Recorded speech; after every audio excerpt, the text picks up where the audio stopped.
et aujourd'hui je vais vous parler des stratégies numériques. Ce que j'entends par stratégie numérique, en fait aujourd'hui je vais vous parler des médias sociaux et des sites internet.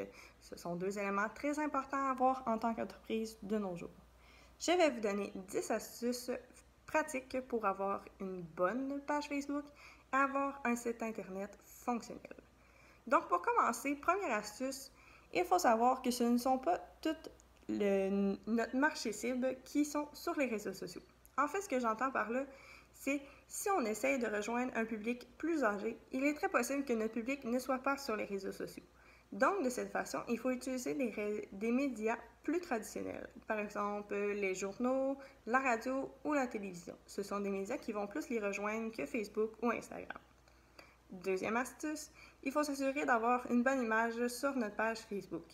En effet, ce que je vous propose, c'est d'avoir votre logo en photo de profil. Comme ça va être plus facile pour les consommateurs de savoir qui vous êtes dès le départ. Et aussi, comme photo de couverture, je vous propose d'avoir une photo de vous, de votre équipe, et ou d'utiliser une photo de vos produits. Comme ça, les consommateurs, dès qu'ils vont ouvrir votre page Facebook, ils vont savoir quels produits vous les offrez ou savoir qui vous êtes.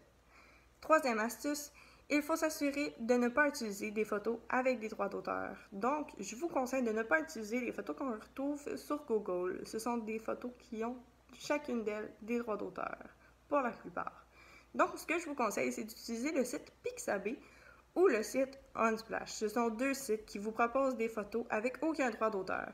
Donc, de cette façon, vous êtes assuré que votre contenu Facebook ne soit pas supprimé par la suite.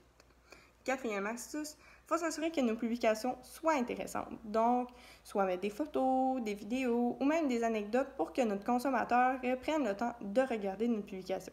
Il faut s'assurer aussi d'avoir un texte avec notre image et notre vidéo pour s'assurer que le consommateur les regarde.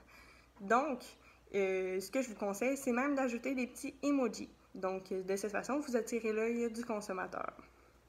Cinquième astuce, c'est de ne pas faire de fautes de français lorsque vous faites des publications. En effet, certains consommateurs trouvent ça désagréable de lire une publication avec des fautes de français. Donc, il faut s'assurer de ne pas avoir de fautes. Comme ça, on va être sûr de garder nos consommateurs sur notre page Facebook. Sixième astuce, il faut s'assurer de ne pas faire deux publications dans la même journée.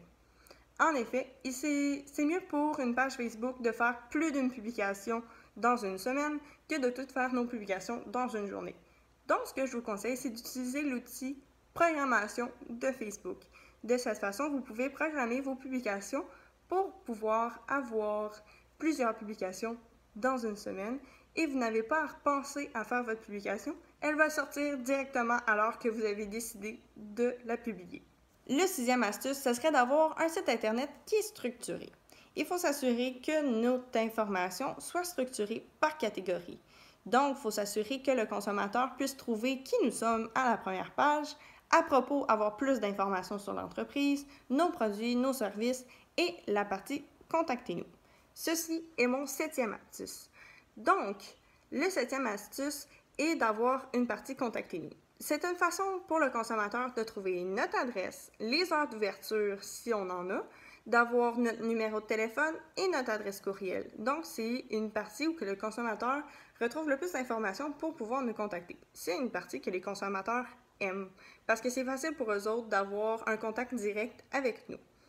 Donc, huitième astuce, c'est de continuer avec avoir des photos droit d'auteur, mais il faut surtout s'assurer que nos photos n'aient pas trop de pixels.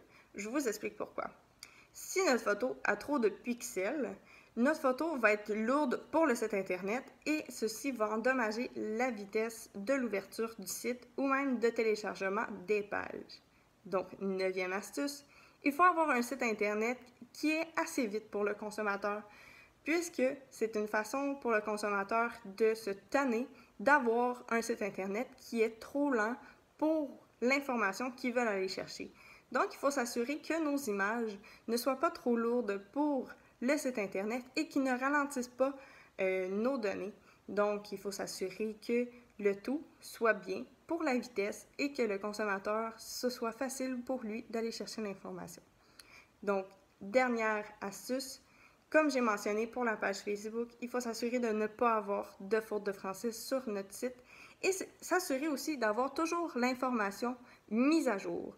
Donc, si vous avez décidé d'avoir changé un produit ou que la quantité de votre produit est en rupture de stock, il faut s'assurer que l'information soit mise à jour et que le consommateur soit au courant de cette information.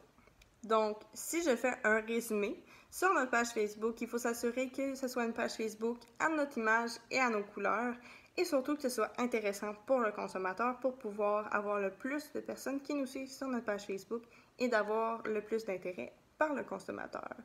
Et pour résumer, pour notre site Internet, il faut s'assurer que notre site Internet ne soit pas trop lent, étant donné que ça va être très désagréable pour le consommateur, et s'assurer d'avoir l'information importante, surtout sans faute. Donc, il faut s'assurer que l'information soit facile d'accès pour notre consommateur et qu'elle soit facile à trouver. Donc, voici les stratégies numériques.